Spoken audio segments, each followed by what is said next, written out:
One of those teams, well, that we haven't really got a chance to talk about too much. We talked about a little bit ago with this exact same guy talking about what's going on with the quarterbacks. We're going to be talking about this guy, Joe Paterno and the Penn State Nittany Lions.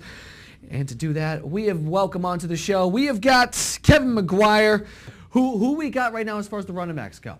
No, the guy that everybody's going to know by the end of the season, his name is Silas Redd. He's a sophomore.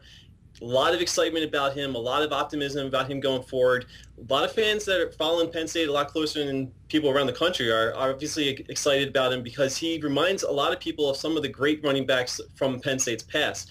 Guys like Kurt Warner, maybe even Kajana Carter, Larry Johnson, I've heard a couple of people say reminds him of them. So, I mean, you're talking about some really great running backs that Penn State has seen through the years. Mm-hmm.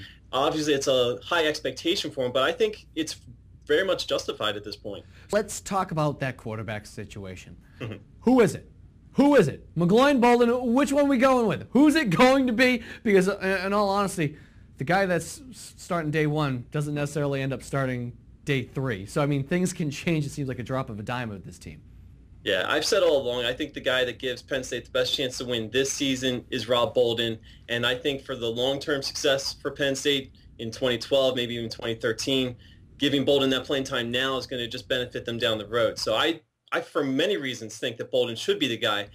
But the longer that this goes uncertified and unguaranteed of who is going to be starting next week when they play Indiana State, the more I'm kind of thinking that it might be Matt McGuireo, and I really don't know how that's going to excite anybody. I know there are some McGuireo fans out there, but I am not one of them. I think I've seen enough of him, and I really want to see Bolden get a chance to play because I think he's got that higher ceiling. He has more room to grow, obviously, and he's going to learn from more of his mistakes than I think McGuireo will at this point. So, you know, I think we'll find out for sure on Tuesday, probably, maybe Wednesday, but at this point, I honestly don't know.